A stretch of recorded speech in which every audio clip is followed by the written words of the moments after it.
নমস্কাৰ বন্ধুসকল, মোৰ অন্য এটা ভিডিঅ'লৈ আপোনালোকক স্বাগতম জনাইছোঁ। বন্ধুসকল, আজি আমি আলোচনা কৰিম অসম পুলিচৰ ওপৰত।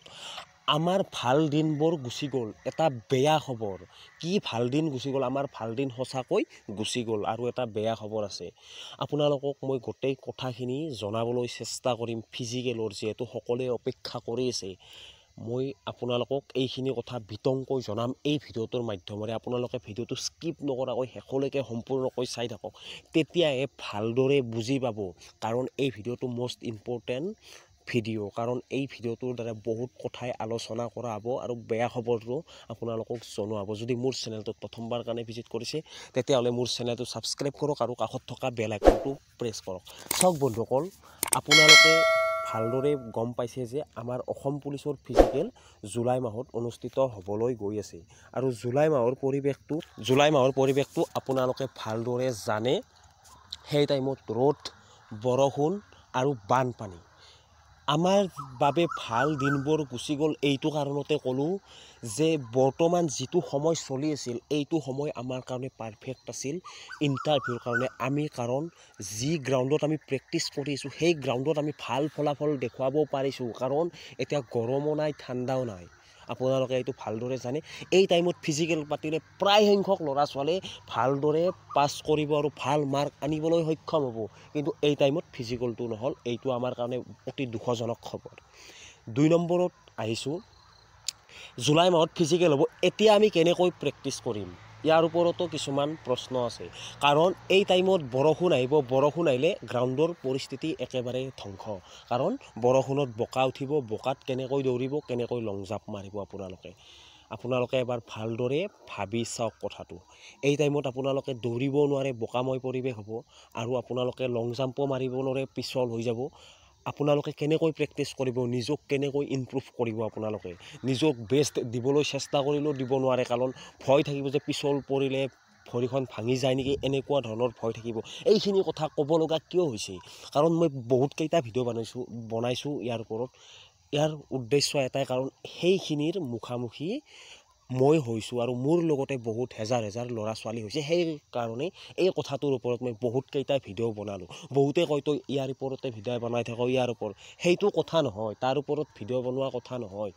ইয়াৰ ওপৰত ভিডিঅ' বনোৱাৰ উদ্দেশ্য এটাই, যাতে সেনেকুৱা পৰিস্থিতিৰ মুখামুখি কোনোৱে হ'ব নালাগে। কাৰণ আমি জানো কিমান কষ্ট কৰি থকাৰ পিছত যেতিয়া 2, 4, 5 মাৰ্ক কম পোৱা যায় আৰু নাম নাহে ৰিটাৰ্ণ এক্সামলৈকে, ইমান কষ্ট কৰাৰ পিছতো, তেতিয়া বহুত দুখ লাগে। কাৰণ বহুত প্ৰেক্টিছ কৰিছোঁ। সেইটো হিচাপতে মই ভিডিঅ'টো বনাইছোঁ, কাৰণ মই ইয়াৰ লগত ওতঃপ্ৰোতভাৱে জড়িত হৈ আছোঁ, কাৰণ মই এজন কেণ্ডিডেট। আপোনালোকে গ্ৰাউণ্ডত দৌৰিব নোৱাৰিব, বোকাময় পৰিৱেশ হ'ব, বৰষুণ আহিব। তাৰপিছত আহিছোঁ, আপোনালোকে ৰাস্তাত দৌৰিব গ'লে ৰাস্তাত আপোনালোকৰ পেইন হ'ব।